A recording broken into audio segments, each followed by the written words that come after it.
The latest trade rumors surrounding the New York Mets have them linked to St. Louis Cardinals super utility player Brendan Donovan. Will David Stearns be aggressive, especially given the competition, given this latest report from MLB insider Jon Morosi? Before we fully get into it, make sure to smash those thumbs up buttons on this video. Subscribe to the channel for more trade rumors, free agency talk, and everything else in between this off season. And make sure to comment your thoughts and opinions, Mets fans, down below. Would you like to see Brendan Donovan in Queens for 2026 and beyond?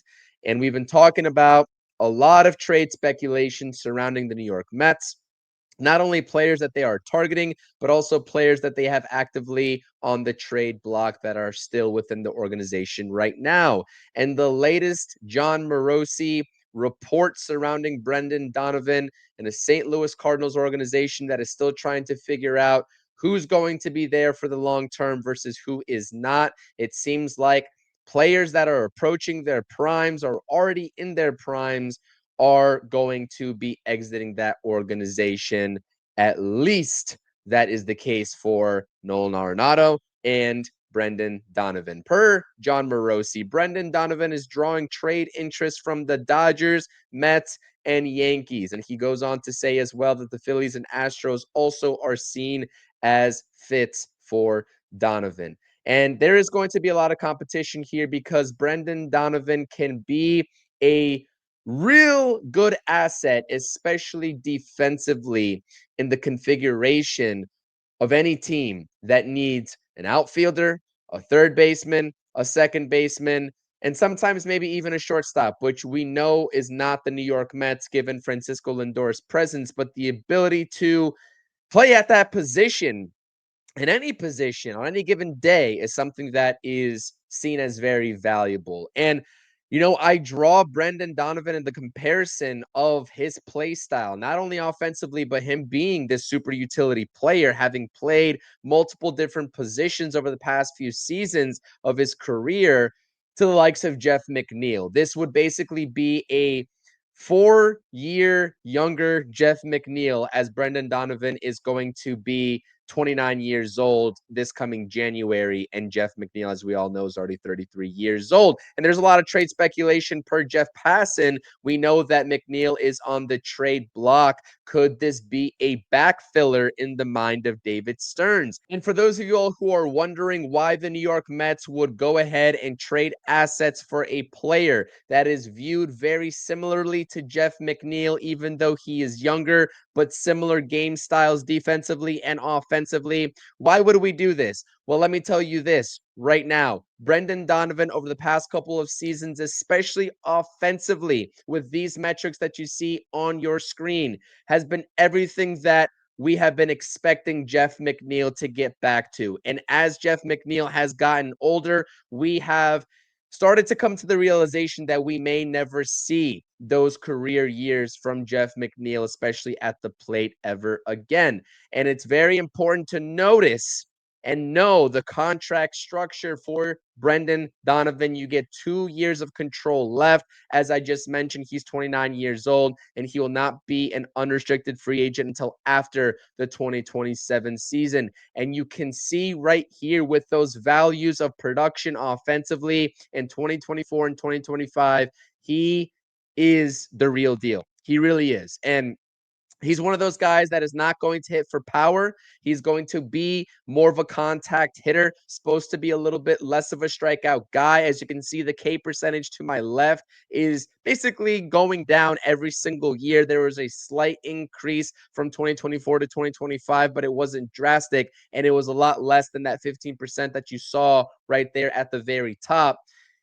Brendan Donovan is just a very professional ball player. And again, the versatility is what everybody loves about Jeff McNeil. For the Jeff McNeil fans that are in this fan base, we know that the biggest point they make is the versatility and why you can't trade him because of that versatility. And now, with the ability to get a better offensive weapon that has the same versatility, this is an absolute no-brainer if David Stearns and the New York Mets are actually serious about competing with the Dodgers and all these other teams for the likes of Donovan. But in 2024, he played in 153 games. He hit 273 with a 342 on-base percentage, 14 home runs, and 74 RBIs. And in 2025, he was battling a lot of injuries. There was a groin injury that translated into a lower body injury, I think in his foot or his knee, one or the other. And also this offseason, he did have hernia surgery, but he is expected to be a full participant in spring training with whichever team he is on, whether it's the Cardinals or anybody else. He hit 287 in 2025, 775 in the OPS category. The home runs went down, and also not playing enough games or as many games, the RBIs also went down. But this is a guy that has a lot of back control. Again, the walk percentage has also decreased steadily over his career, but so has the strikeout rate. And he continues to get on base at a very high clip. He also will match the home run production of what Jeff McNeil usually will provide you. There is really no downside right here in terms of replacing Jeff McNeil with a guy like Brendan Donovan. Now, when you get to the point of understanding and maybe even thinking about what would it take to get Brendan Donovan in the doors, that becomes a little bit more complicated. And I think a lot of people who are going to start thinking about a potential return and what it could take from the New York Mets perspective to acquire Donovan would probably just jump straight to that comparison with him to Jeff McNeil and saying, why don't you just give them Jeff McNeil? He's on an expiring deal, and just attach a prospect there as well. That's simply not going to happen, especially given the competition of all these teams that we just saw with the Morosi report, but also given the contract of Donovan and that controllability of the next 2 years that you have over him before he hits free agency. The St. Louis Cardinals are not going to short themselves on a potential return. And pitching is king in this league, and the St. Louis Cardinals definitely do need starting pitching, and that is without a doubt. One name that I can even start to imagine, right, that the Cardinals might be asking for in this potential return would be Brandon Sproat. I'm sure they would go for Jonah Tong, but the New York Mets, I think, are a little bit higher on Jonah Tong than Brandon Sproat right now. And I don't think that you would need to give up the higher valued prospect in this type of deal. But you can also make things work, and things can get even more complicated if you wanted to get an MLB ready pitcher in return, let's say in a guy like Sonny Gray and Brendan Donovan coming over, which makes things a little bit more complicated in the return that you have to give to the St. Louis Cardinals. But the thing is that Jeff McNeil going back in this deal would not work unless you take off a significant portion of that $15.5 million salary that Jeff McNeil is owed with the New York Mets in 2026. And at that point, is it worth it? That is the question.